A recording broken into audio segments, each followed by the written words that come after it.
La Russie maintient son armée forte à tout moment afin d'être prête à faire face à toute menace. Mais quelle est la puissance de l'armée russe? Avant de commencer, si vous aimez ce genre de vidéos militaires, alors n'oubliez pas de vous abonner à la chaîne. Les forces armées russes existent dans le but de défendre la Russie contre les menaces venant de la terre, de la mer et de l'air. Nous allons passer en revue l'armée en 3 sous-catégories, les forces terrestres, la marine et les forces aériennes. Commençons par les forces terrestres. La Russie compte environ 3 569 000 militaires. 1 014 000 d'entre eux sont actifs, tandis que 2 millions sont réservés. Il y a également environ 555 000 membres du personnel paramilitaire. Les forces terrestres russes sont la branche la plus puissante sous le commandement de l'armée russe. Les principales missions des forces terrestres russes sont la protection des frontières de l'État, le combat sur terre, la sécurité des territoires occupés et la défaite des troupes ennemies. Des soldats professionnels bien entraînés sont en service dans l'armée russe. Ils sont toujours préparés à un éventuel affrontement grâce aux fréquents exercices militaires. La Russie possède des bases militaires dans le Caucase du Nord, au Bélarus, en Arménie, en Syrie, en Moldavie, au Tadjikistan et au Vietnam. Elle dispose également de corps de paix au Sud-Soudan, au Liban, au Congo, au Libéria, en Côte d'Ivoire, en Haïti, Chypre et au Maroc. La Russie compte plus de 30 000 personnes à l'étranger. Le personnel paramilitaire russe mène également des activités dans des pays tels que la Syrie, la Libye, le Soudan, la République centrafricaine, le Venezuela et le Mozambique. L'armée russe a la capacité de mener des opérations militaires dans le monde entier. Poursuivons avec les systèmes terrestres. Les chars sont le fondement de l'armée russe. L'armée russe est la première armée au monde pour le nombre le plus élevé de chars. Elle compte au total 13 000 chars dans ses rangs. Elle possède également 27 100 véhicules blindés, 6 540 pièces d'artillerie autopropulsée, 4 465 pièces d'artillerie remorquée et 3 860 projecteurs de roquettes. 570 de ces chars sont des chars avancés T-90, 3 450 d'entre eux sont des chars T-80. Le reste d'entre eux sont environ 9 000 chars T-72. 2030 de ces chars T-72 sont les chars de combat principaux avancés de 3e génération T-72B3. Les chars sont l'épine dorsale de l'armée russe. Ils sont dotés d'un blindage solide et durable. Les chars T-72 devraient être remplacés par les nouveaux chars T-14 Armata. 2300 chars T-14 sont en production et devraient arriver en 2025. La Russie dispose d'environ 2000 unités du système de missiles anti-aériens S-300. On peut dire sans se tromper qu'elle dispose presque d'une force de défense aérienne autonome. Il est extrêmement difficile pour un avion ennemi de pénétrer dans le ciel russe. Les systèmes de défense aérienne constituent le principal moyen de dissuasion de l'armée russe. Continuons donc avec les forces aériennes. Dans la guerre moderne, les aéronefs sont d'une importance cruciale.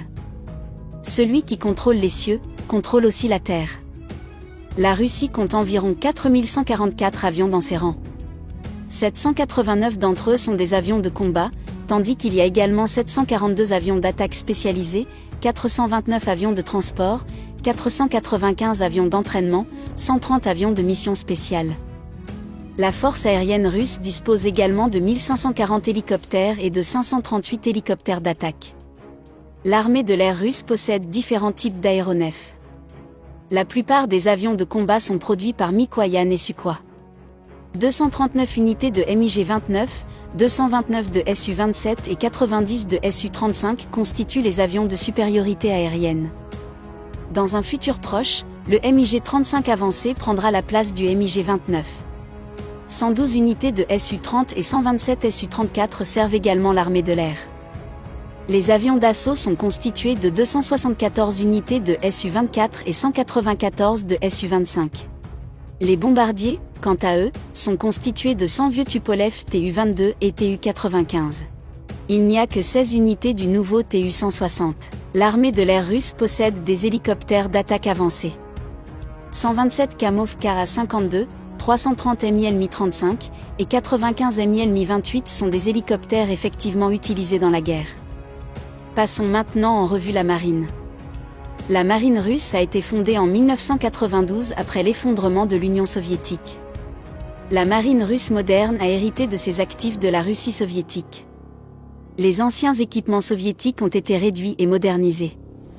La marine russe, avec ses 140 000 membres, est une puissance navale plutôt forte. Elle dispose au total de 603 moyens maritimes. Le navire amiral de la marine russe est le porte-avions amiral Kuznetsov. Il pèse environ 40 000 tonnes et a la capacité de transporter 40 avions à la fois.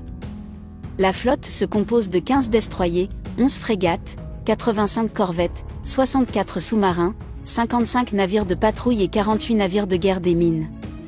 La puissance de frappe la plus importante de la marine russe est constituée de 9 destroyers de classe Udaloï et de 4 destroyers de classe Sovremenny.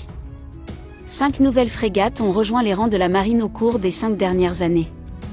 Les 2 nouvelles frégates Gorchkov récemment déployées sont équipées de missiles guidés à longue portée.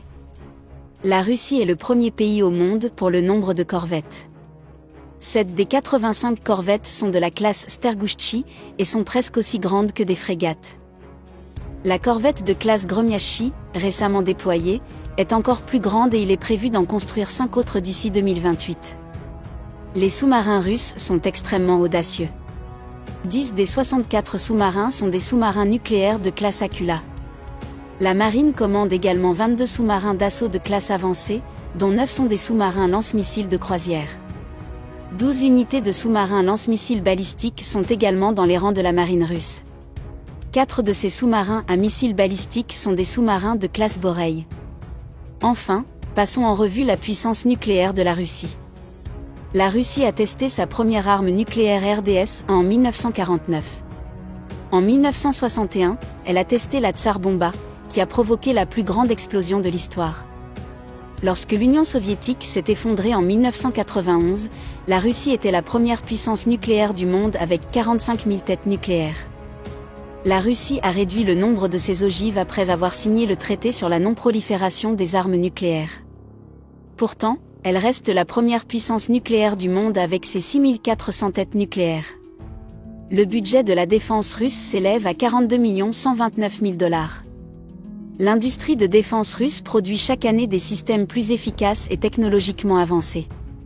De nombreux projets de systèmes d'armes sont en cours simultanément. L'armée russe disposera à l'avenir d'avions, de navires, de chars et de sous-marins beaucoup plus avancés. Vous avez certainement entendu parler de Satan II, donc ne soyez pas surpris si le 3 arrive bientôt.